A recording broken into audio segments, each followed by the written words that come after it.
guys. I'm sorry for the lighting. This is kind of just, how my day starts. I'm getting less and less daylight, but this is my filming time, man.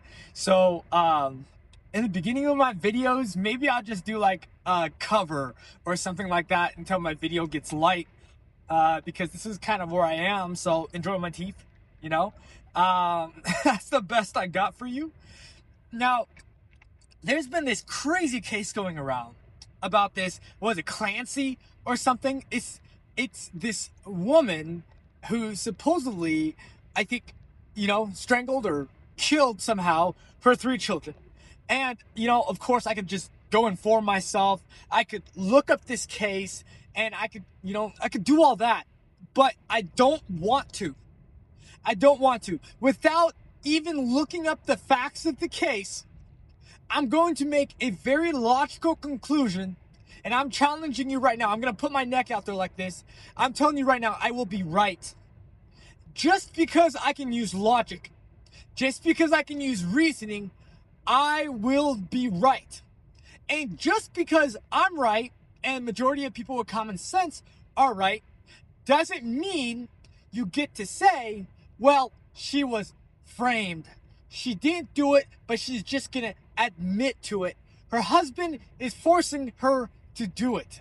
These are incredibly ludicrous claims, and you have to provide evidence for those, because I see no evidence that that the husband forced her to, or that she didn't do it of her own volition, or she didn't make the choice. It wasn't, it was a pre-thought out, premeditated. Until I see some kind of evidence about that, well then, she did it. But let's say it is the case that she was on some kind of medications, she was having some kind of mental health crisis, and she killed her own 3 children. Now, I agree with you. A tear needs to be shed here, right? A tear needs to be shed. And a little bit of empathy is fine. That's totally understandable. Going, oh my gosh, for something in this woman's life to bring her to the point where she thought that this is how far she had to go, or where she was so out of her mind that these were the decisions that she made, is horrendous. And we should figure out why. We should investigate why. What was going on here that caused this? And this is where a lot of men are going to actually agree with me. You thought I was just going to be 100% like, get these hoes off medication. No, bro. No. Listen a minute here. There are people who struggle with serious mental health. And those people do need serious health. And we need to figure out how to help them. We need to figure out what the heck is really going on here. And this is a little bit scary, because I've been having a lot of doubts in the first place, and I am not someone who trusts Big Pharma. I am not someone who trusts what doctors prescribe me. And that is one reason why I'm not going to go to whatever psychologist, therapist, I don't care what you call them, and be described some Ritalin or some freaking crazy crap. This right here is the reason why I don't trust my care providers to prescribe to me certain medications, because I truly do not trust that they have my best interest at heart. Sorry guys, I got a call from work during the episode, but anyhow, it's something to take serious. That these medications that they're prescribing us is maybe just not the best for us. And now I'm not going to make that a claim. It isn't something that I've researched like a crap ton of, so I'm not making a claim. And I'm not saying that pharmaceutical and drug companies and the doctors are both giving and prescribing us drugs that they know are detrimental to our mental health. That's not what I'm saying yet. But what I'm saying is I am wary And I'm worried that that is the case. That is the case. My evidence for that, all kinds of silly stuff. Nothing really intense. Nothing intense, especially I can think of the top of my head. But observable things. People who take medications and how they behave. Observable circumstances after observable circumstances. People who are taking medications and how they behave. That is my evidence. Okay. Now, hold on here. So we shed a tear for the woman. We shed a tear for the woman. To do something like this and be brought to this point must have taken a lot. Okay? Must have taken a lot. So we shed a tear for this woman. But make no mistake, this is not someone that we want in society. Right? This is not someone that we want in society. If this woman was to get the death penalty for what she's done, I see that as just. I see nothing wrong with that. Even if it was the case that this girl was somewhat not in her right mind, you would have to give me the evidence that this medication caused her not to be in her right mind at all. And this would mean that there are multiple circumstances in which these medications that they are prescribing us is going to put us out of the right mind to where we are not accountable for the actions that we take. Now, that's the difficult part. That's the difficult part. You want to hold this person accountable for what happened, but you want to leave room for error. There must be room for error because it is not out of the realm of possibilities for this to possibly happen depending on the medication that she was on. I don't know the specific medication, but I know that I don't trust really like any of the medications. So that's kind of my angle from it. But make no mistake that there is no place for this woman in society. Even if it is the case that the death penalty is a little bit extreme, exile is just. She does not belong in the society. She cannot be trusted in the society, and we should not pay for her to live out the rest of her life in jail.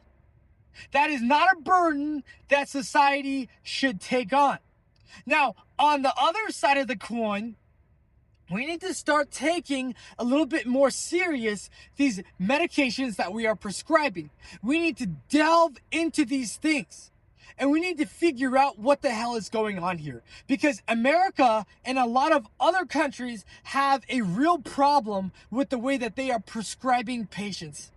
They go, oh, your kid's freaking annoying. Your kid's a little bit over talkative. Here, we got something for that. Oh, your kid's a little bit more active than he should be. He can't sit his ass down in school for 8 hours. We got a medication for that. Oh, your kid's having a difficulty paying attention and reading and just focusing. That's okay. We got medication for that. You have to understand what's going on here.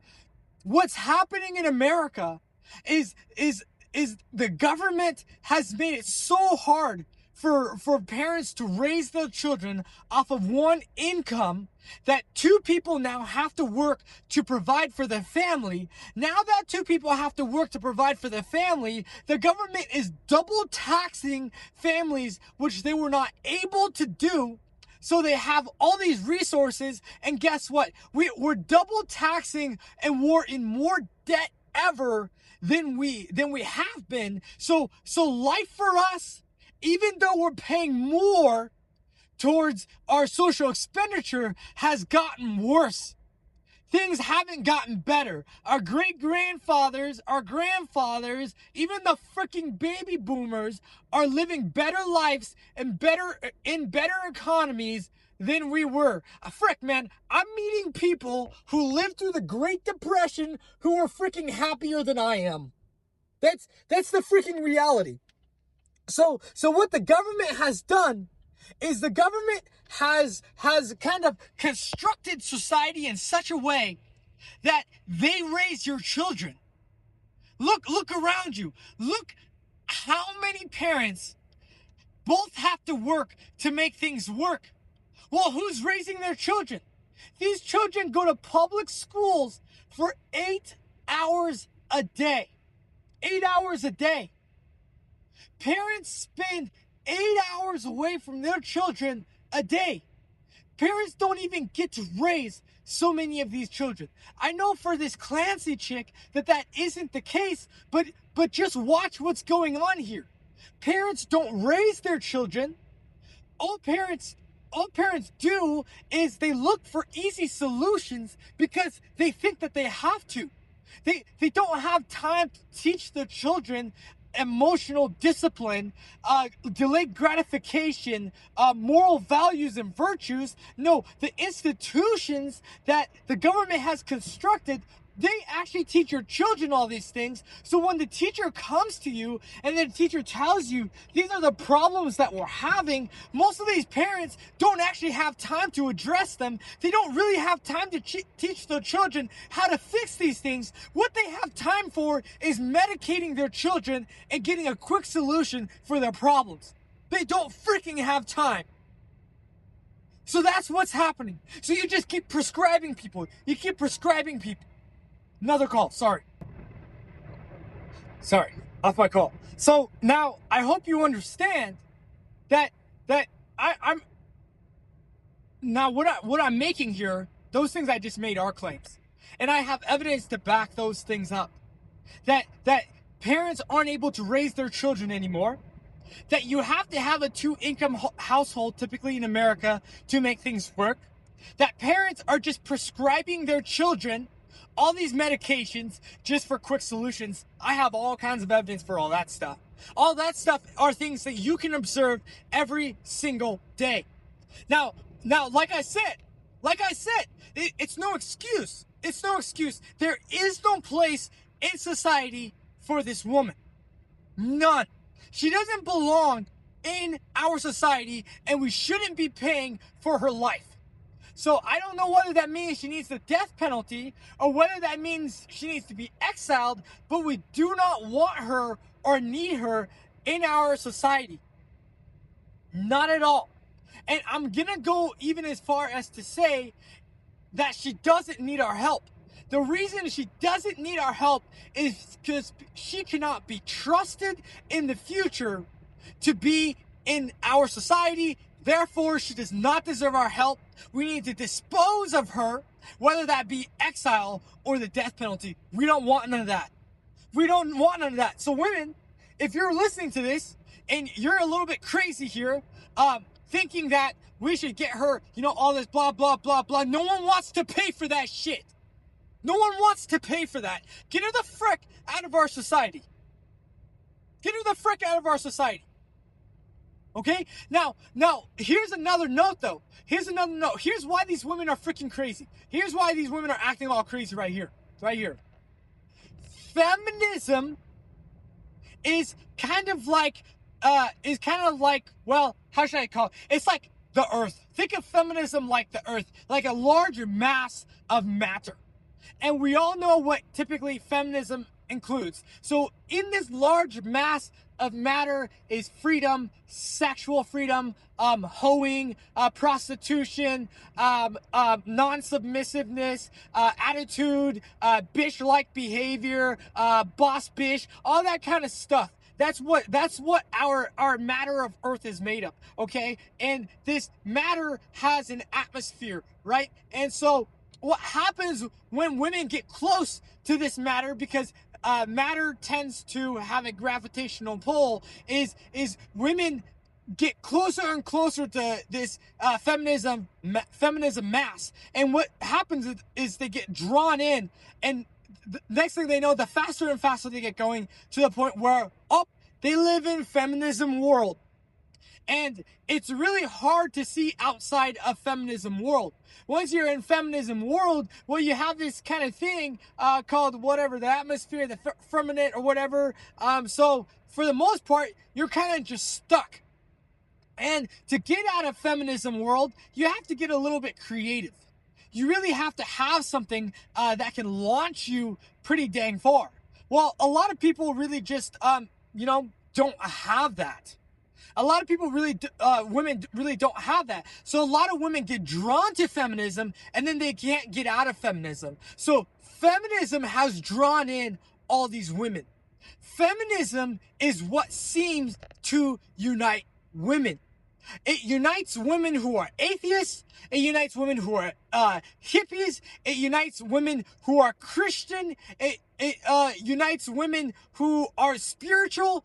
Maybe it doesn't unite women who are Muslim, but it's making progress for women in the Muslim world. But it hasn't quite yet pulled them in to the extent that it's pulled in other women from more developed first world nations, or other women from more developed first world nations that have more rights for women. So you see what I'm saying here, right?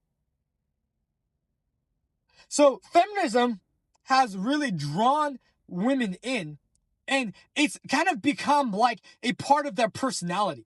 So for women, you can skip accountability and you can skip logic as long as it fulfills the feminist mission. Because what's more important than my marriage? What's more important than accountability? What's more important than taking responsibility for these things that happen is sticking together as women and making sure we come to the defense of women. That's what's more important to women these days. What's more important to women these days is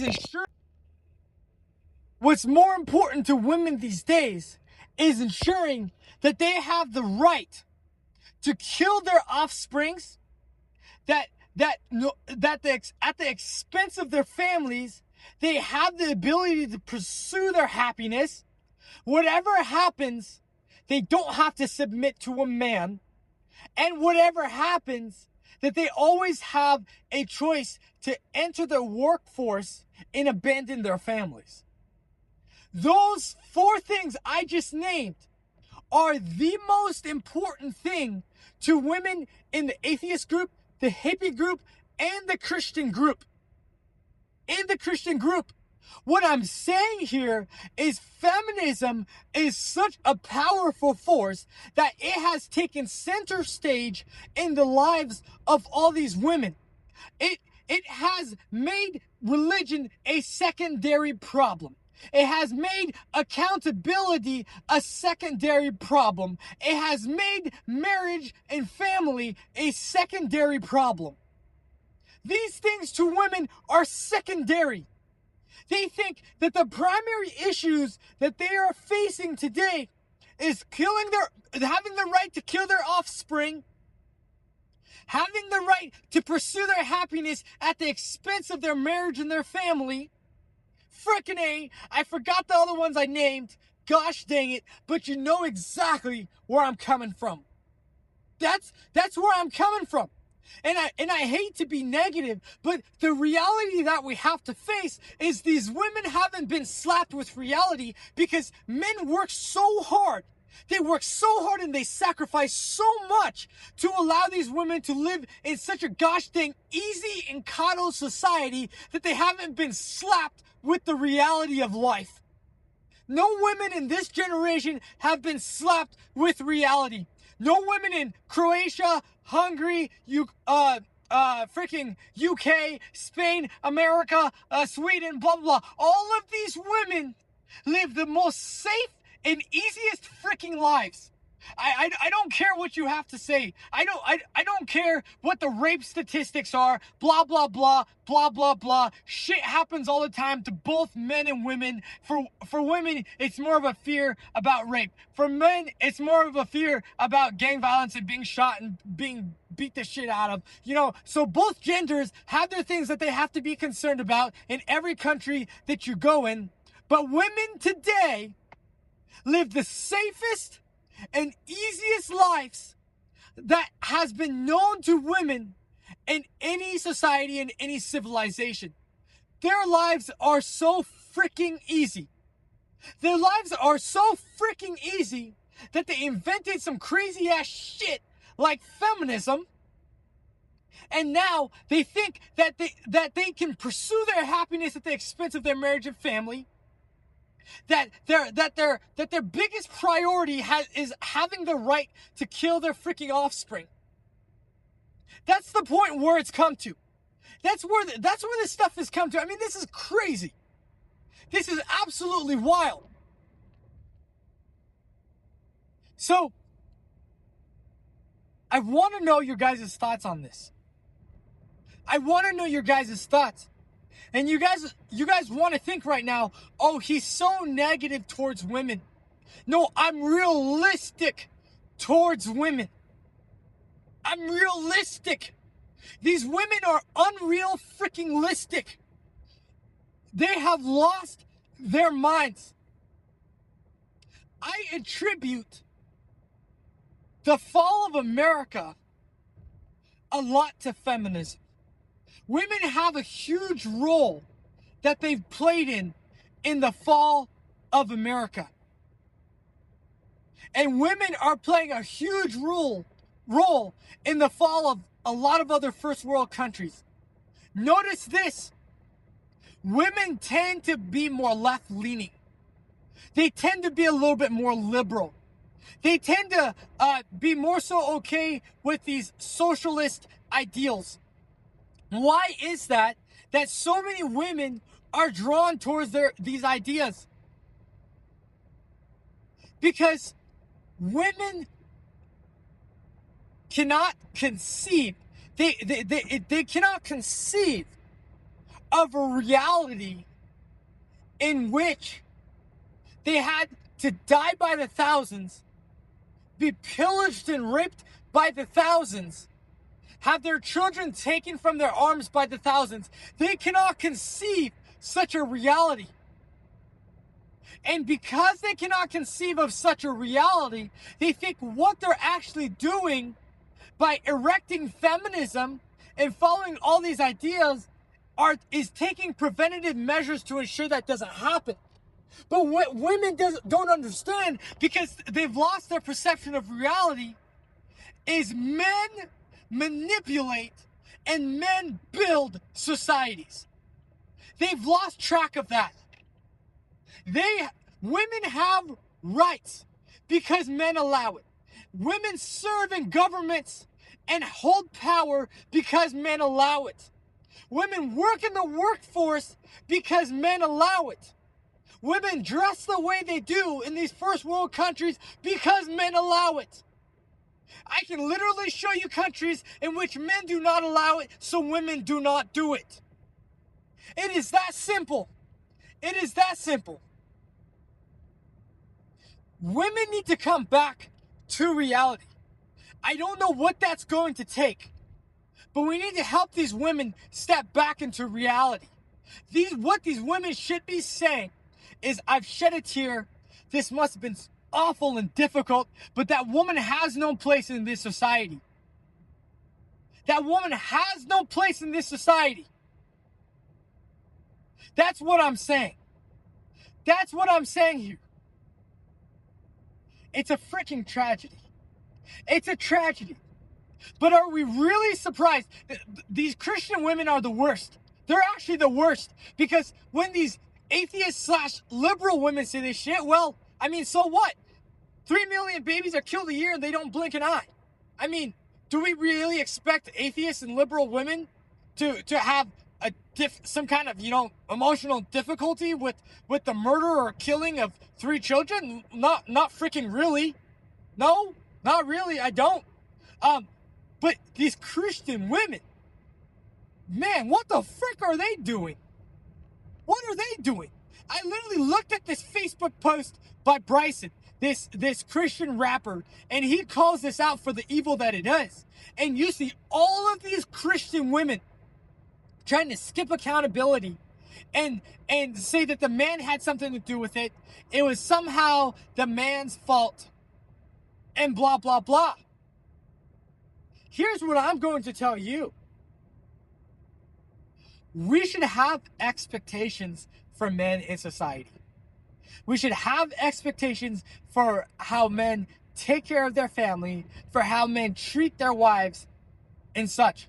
We should have those expectations, right? Because men have duties and obligations to do certain things for their families, to support their families, right? That's what we all think, isn't it? Isn't it? No, It's freaking not. No, it's freaking not. When something happens to a man and he loses his job, when something happens to a man and he doesn't want to provide for his family any longer because he's tired of working 60 to 70 hours a week, and he tells his wife, hey, I need help. I'm going to quit my job. I'm going to go rogue. I'm going to become an alcoholic. I'm going to go into drugs. And the woman doesn't support him. Who do we blame? Who do we blame? It is the man's fault. It is the man's fault, because the expectation is that the man needs to be able to carry these burdens on his shoulder. We expect that out of a man. There is no excuse, because men have duties and obligations.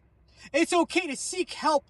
It's okay to seek help. And that's why men have to come together as a community. So if you see a brother struggling, it is another brother's thing. It is another brother's obligation, a moral duty and obligation to extend his arm, to extend a helping hand, and to ensure you are getting that help. And it is a woman's role to support her man, but it is not necessarily, in my opinion, a woman's role when she has other things to take care of for the family, to ensure that her man is working 60 to 70 hours a week. It is not her role to ensure that a man is taking, that a man is going to wake up in the morning and go to work. It is his duty and it is his obligation. He does not get to quit his job. He does not get to skip accountability and responsibility for his duties and obligations and just think that we're just going to feel bad for him, and he doesn't actually have to take care of the things that he needs to take care of. We don't just get to think that. Absolutely not. We hold men accountable for these things. And women do too. Women love to hold men accountable. Be a real man. Be strong. Right? That's what these women are telling these men. Be a real man. You know, they're always saying, I want a man who can lead. I want a strong man. I want a man who's emotionally intelligent. I want a man who's hardworking. Right? That's what all these women always freaking want, right? Right? So we have these reasonable expectations of men. What expectations do we have of women, men? What expectations do we have? Well, we expect women to be a little bit more feminine. We expect women to take care of our children. We expect women not to freaking kill their offsprings. We expect women to be a little bit more submissive. We expect women to bring peace into our lives and to bring peace into our homes. We expect women to hold the fort down at home. Okay, well, then why are so many women right now not thinking that this woman has a duty and obligation, no matter what she's going through, to hold the fort down at home? Oh shit, that's right. Most of these women have lost track of reality. So most of these women do not think that they have some kind of duty and moral obligation. Women don't like to think that they are bound, right? Because they're sexually and socially free. So you can't bound me. I'm a boss bitch. You can't bound me, right? But men still think that they're bound by these moral duties and obligations. Women don't seem to work in that realm anymore. Women don't like to say, well, I have these moral duties and obligations, therefore I ought to do this. Women say something more like, well, I'm pursuing my happiness, and detrimental to my happiness has been my mental health, so that's why this happened. Detrimental to my mental health and my happiness is my offspring, so that's why I killed it. That's why I had 3 abortions. Because it was detrimental to my happiness and you know, my boss bitch life. So I had to kill it. It was just inconvenient. Right? That's how these women think. And it's a freaking problem. It's a freaking problem. I'm so tired of acting like these women are reasonable. These women are not freaking reasonable. These women are killing your freaking children, men. They're killing them. And you guys are so out of your mind, men, that you really think that you should be dating and you should be participating in intimacy with these women. What the frick are you thinking? That's the accountability part for men. If you get with a woman that kills your offspring, she's freaking evil and has no place in this society, but what the frick are you doing? Why'd you stick your stick in that, bro? Like, there's gotta be other places to put your stick. Come on, man. Now, to be fair, I would argue the majority of women are in this realm. So the options for men are pretty freaking thin. Now, I've riled up all the feminists surely by now. I've riled them all up. All right, whatever. We need to start acknowledging these things. And we men, we need to stop tolerating this shit from women in this society. We need to stop tolerating this. Enough is enough. Enough is enough. It's time to put our foot down. If they don't want to step into reality, we will bring back a little bit of freaking reality. If you don't want to step into reality, then you shouldn't vote. Man, after seeing this shit with all these women and how they're commenting on this case, I'm really starting to understand why people are saying repeal the freaking 19. It's really making sense. All right, man, just gosh dang, man, freaking get some help, man.